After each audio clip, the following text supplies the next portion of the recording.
Olá, amigos e amigas assinantes da TVI, aquele abraço, você que assina pela TVC, Itabuna e Ilhéus, muito obrigado pelo carinho da sua audiência. Estamos começando mais um programa Alô Cidade de Debate, mais uma meia hora dessa semana. Eu, Ronald Carlos e Rui Corrêa, estamos aqui para discutir com você alguns temas. Vamos falar nesse programa de hoje sobre a política nacional que nos afeta diretamente e nós estamos aí entrando no mês de dezembro e falta apenas um mês, praticamente, para que o novo governo tome posse. E o Brasil inteiro vive uma expectativa, de como será esse novo governo para arrumar a casa que, segundo comentários, se não houver a reforma previdenciária e uma reforma administrativa, o Brasil não tem como caminhar tranquilamente na parte da economia. Ronald e Rui, um abraço para vocês, e vamos comentar esse tema aí. Você vê que a gente estava no primeiro bloco, no primeiro programa, está discutindo aqui que é muito complicado, um sistema vasocomunicante. Você tem aí, a gente começa a falar do judiciário, aí tem muito município, também criaram muitos municípios que não tinham condição de ser município, Nós tem aquele problema que eu já falei aqui há algum tempo, é o único país do mundo onde o município é autônomo em assuntos do seu próprio interesse, como diz na Constituição assim. O município brasileiro é autônomo em assuntos do seu próprio interesse. Isso não existe em lugar nenhum do mundo. Nos outros lugares tem distritos e tem condados, que é uma reunião de municípios, que os municípios têm um pouco do poder, desse poder de fazer chover, como eles fazem aqui, de roubar e tal. Fica um pouco condensado dentro desses condados e desses distritos, que um dia nós vamos ter que ter. Está entendendo? Para resolver todo esse tipo de problema. Então, tem um problema da nossa cultura. A gente tem a cultura clientelista do coronelismo lá de trás do Padre Feijó. E você vê a formação histórica e social do povo brasileiro e do povo americano totalmente diferente. Hoje nós vivemos ainda sob o signo do coronelismo. Quer dizer, a gente já falou aqui também, o prefeito Fernando Gomes sendo obrigado a fazer um pacto com o seu maior adversário político, que é o PT, para tentar trazer dinheiro para o município. Então, quando a gente fala que essa proposta de Paulo Guedes de mandar o dinheiro direto para o município, é a fim de tornar os municípios mais independentes e de tornar a democracia mais vigorosa, Então, tem todos esses aspectos. É muito complicado, O próximo presidente, e o mais importante de tudo, do que a gente está falando aqui em algumas ações, é criar essa cultura do bem, a cultura do bom desenvolvimento, a cultura da boa administração. É isso aí que nós esperamos. É verdade. Agora, eu queria deixar mais uma pergunta para vocês aqui sobre esse novo governo. Até quando vai o namoro desses 53%, que o novo presidente teve aí, mais de 53% de eleitores e de simpatizantes, quando começaram as reformas e a situação real do Brasil? Porque nós estamos vendo na França agora que o namoro com o Macron acabou, O povo, os motoristas já foram para a rua protestar.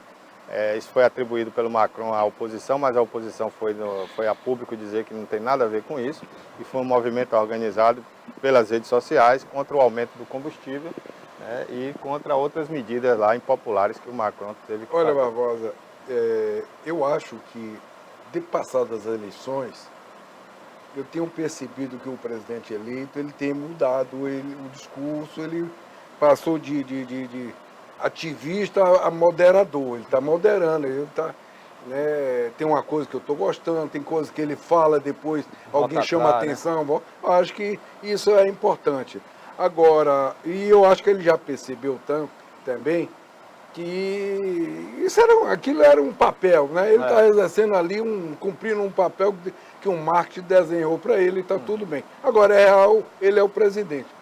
Vejo algumas dificuldades. Por exemplo, eu não acho que isso vai dar certo, Quem precisa fazer reforma para o governo dar certo, ele, por exemplo, privilegiar né, ele está mudando o modelo de trato, ou ele vai mudar o trato com o Congresso. Ele está privilegiando as bancadas temáticas, que até agora foi assim. Ele indicou... Bancada rural, bancada evangélica. Ele não está tratando com o líder. Então, eu acho que ele está... Um cara que tem 28 anos num Congresso e não perceber isso, porque, veja bem, partido no Brasil tem dono, tá certo? Então, o deputado da bancada lá, ele não caminha se não passar pelo líder, tá certo? Porque ainda tem estrutura. Então, uma outra questão que eu tenho observado, uma discussão desnecessária, por exemplo, essa discussão, por que fazer essa discussão agora da escola sem partido? Qual a necessidade disso? Entendeu? Então, antecipando coisa que não é do fundamento. O fundamental. Que, na verdade, foi promessa de campanha, né? Pois é, mas ele nem assumiu. Certo? Esse problema. Eu estou com o Rui, esse problema de escola de sempre. Inclusive, o ideólogo dele, que é o Olavo de Carvalho, já se pronunciou contra a escola sem partido. Que, vamos dizer assim, no fundo, a reação é louvável. E a gente percebe que é fundamental essa reação contra a hegemonia da esquerda nas escolas. Mas, por outro lado, foi errado até o nome, escola sem partido. Devia ser escola com todos os partidos. Né? Exato. Que seria mais, isso é impossível você. Então eu estou com ele, isso é uma discussão menor. Tá entendendo? Agora, primeiro em relação a Macron, isso aí é um sintoma em toda a Europa. Porque a Europa, em nome da proteção social, ela, vamos dizer assim, neutralizou o avanço econômico. A Europa está estagnada há muitas décadas. Então, o que é que o Macron está querendo? O Macron soube e sempre soube que ia sofrer muito. Então, é por isso que ele elegeu. Ele só pôde fazer essas reformas porque elegeu a maioria, 2/3 da Câmara é dele. Então, ele sabe que ele vai, mas lá na frente ele vai ter o dividendo. Ele vai ter o lucro, entendeu? Porque ele está fazendo na França o que vai ser feito em toda a Europa. Em relação ao que o Rui falou,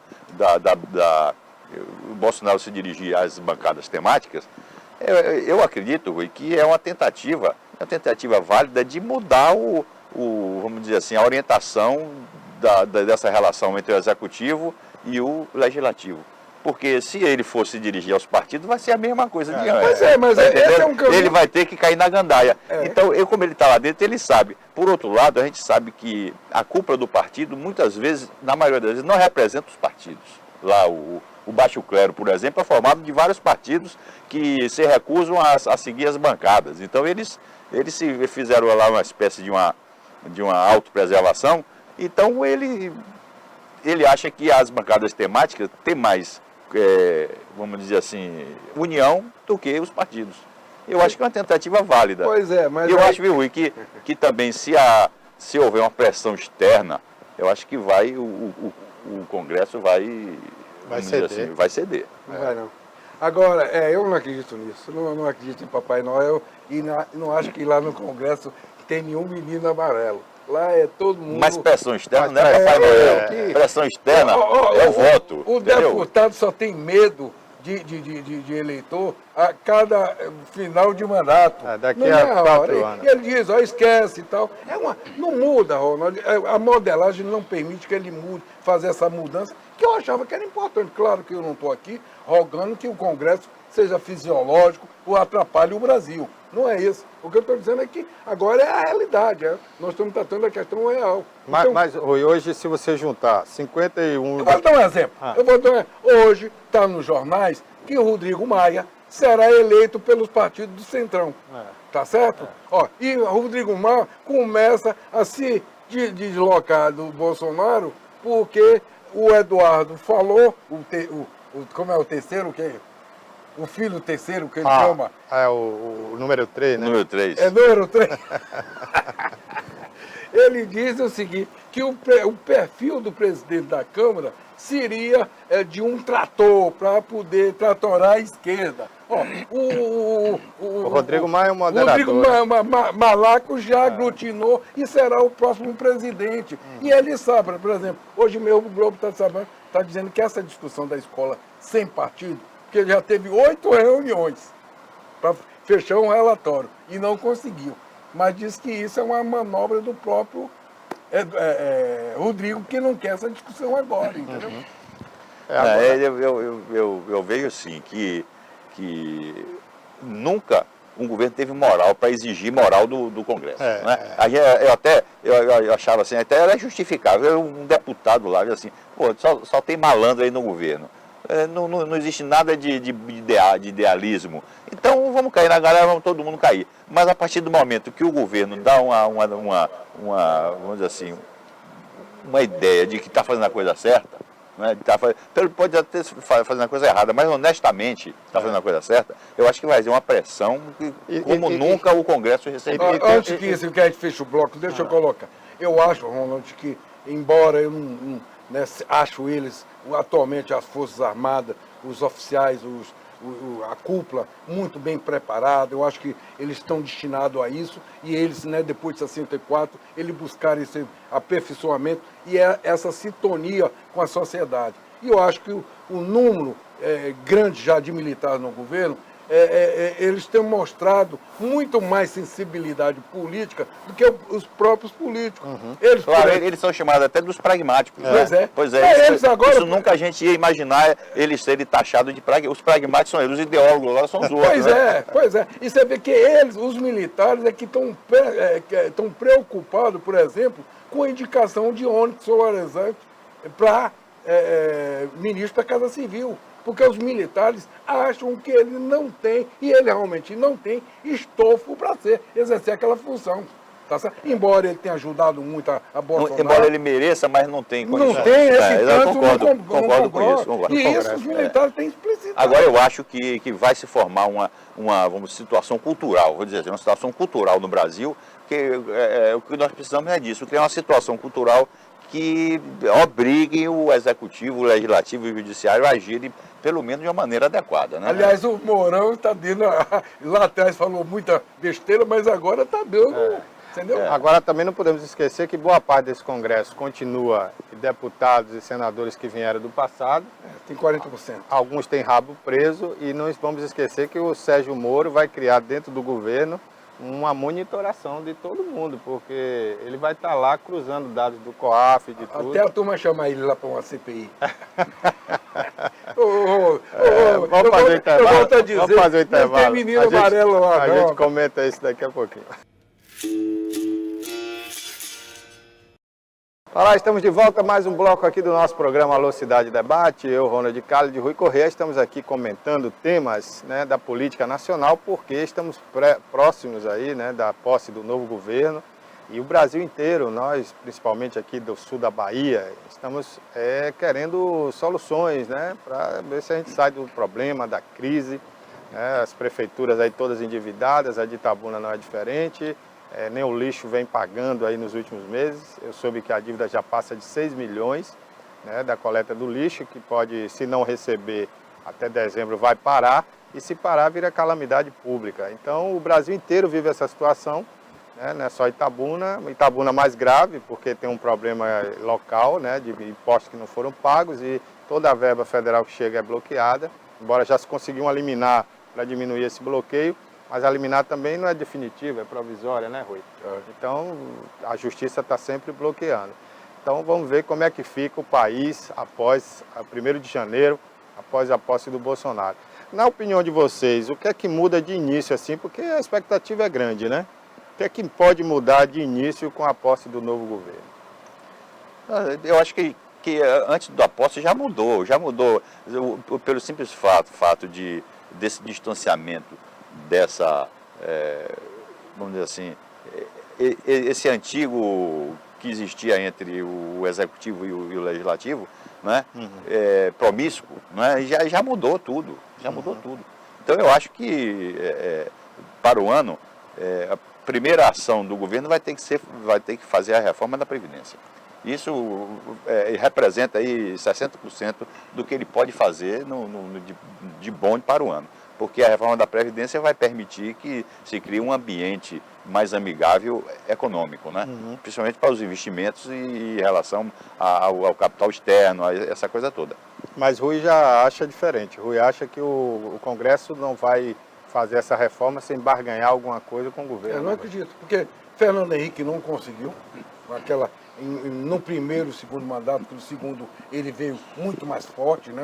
A eleição ele passou. Lula tentou no primeiro e segundo mandato, a Dilma no primeiro, entendeu? Então, e ele tem, como eu estou falando, ele mudou, ele é uma nova, é um outside, né?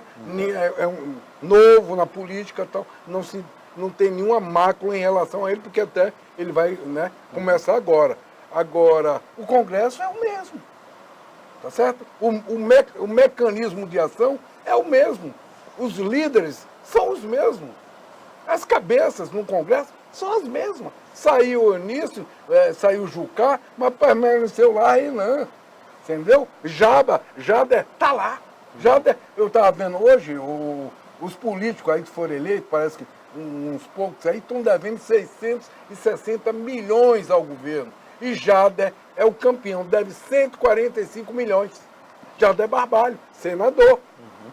Viu, Rui, você tem razão. Fernando Henrique tentou, o outro tentou, mas não se chegou a um limite como chegou agora. O limite do suportável. Da tolerância. Da tolerância. Porque Fernando Henrique bombou em alguns, na primeira gestão, na segunda ele, por conta das crises internacionais. Lula navegou em águas chinesas, não é verdade? Lula foi muito dinheiro. Bom dinheiro. O Lula podia ter feito tudo de errado e ia dar certo, porque só de soja, o que a gente começou a exportar de soja, de minério de ferro, aí, né? os commodities, né? As commodities. Mas nós chegamos a uma situação agora que chegamos a uma encruzilhada. Né? A encruzilhada que vai ter que ser feito. Que talvez não seja feita a reforma que as pessoas queiram. Eu acho que, primeiro, a reforma em relação à previdência pública e privada, isso não tem mais discussão. Será feita essa. A reforma que vai dar um pouco de trabalho é em relação à idade de aposentadoria. Pelo contrário, o que eu acho que aonde vai estar os dois X da questão da reforma, exatamente, é aí que eu acho que é difícil. Primeiro, tirar os privilégios do servidor público federal, né? Porque esse é os Barnabé, é considerado os mais ricos do Brasil, tá certo? Essa é uma questão. E o outro é a questão da previdência dos militares, entendeu? Mas eu acho que, vamos dizer assim, tudo você tem de ter outro lado. A gente acha que, vamos dizer, em relação à idade, uns acham uma coisa absurda, outros não acham. Existe uma discussão aí de ponto de vista. Mas em relação aos privilégios, não tem discussão moral. Não tem como você defender um negócio desse. O que eu quero dizer é exatamente isso. Quando agora com o modelo que está no Congresso, mexe só com a Previdência, com relação, tornando o privado e o público. Tal. Isso não conseguiu porque a maior lobby era os servidores da Câmara, lá em cima. Né? E a outra questão é que a previdência dos militares é uma previdência especial e que eles não abrem mão, por exemplo, da filha que não se casa, tá certo? Para poder ter a pensão do pai. O resto da vida. Então, né? Eu acho que vai. Eu acho que o Temer não conseguiu por conta do escândalo da gravação. O Temer já estava bem encaminhado, quase que ele consegue, mesmo com o escândalo da gravação, mesmo no auge da sua impopularidade, ele quase consegue fazer a reforma da Previdência. A gente vai fazer um intervalo, na volta a gente conclui aqui o assunto, lembrando que o Bolsonaro disse que não vai naquele modelo do Temer, né? Que ele corrigiria algumas coisas, algumas questões. Vamos fazer um intervalo, a gente volta já para mais um bloco.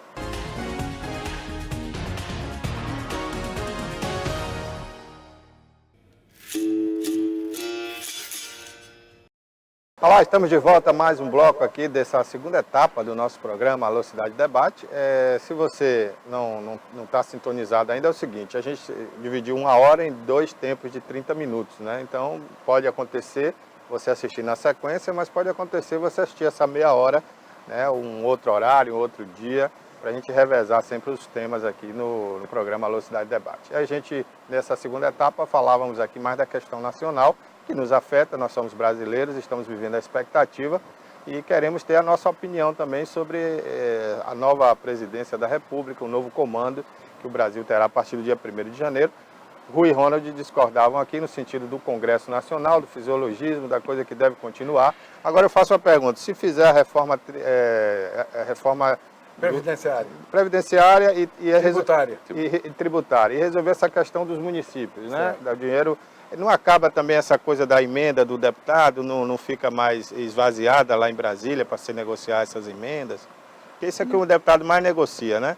Eu quero uma emenda para a minha cidade, para o meu estado. Não, eu acho que não, Barbosa. Eu acho que o fisiologismo mesmo, ele é geral, né?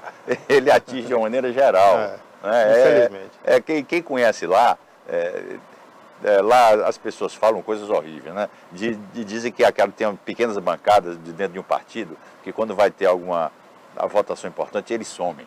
Né? Aí alguém vai procurá-los, então aí não. Aí estabelece uma linha direta daquela reuniãozinha ali com a presidência. Diz, não, vai ter que botar tal emenda, tal emenda, tal emenda. Senão o voto não cai. Senão não, eu sumo. Né? Rapaz, acontece cada coisa, a gente ouve cada coisa. Né? Precisa ser mudado isso. Agora, com relação ao Bolsonaro, vocês falavam aí há pouco, né? Ele realmente tem voltado muito atrás, assim como o Donald Trump fez lá nos Estados Unidos, de forma bacana. Mas de forma diplomática, né? É o que a gente discutia aqui. Na época diziam que ele era tosco e tal. Não é. O cara que passou no vestibular das Agulhas Negras não pode ser tosco, né?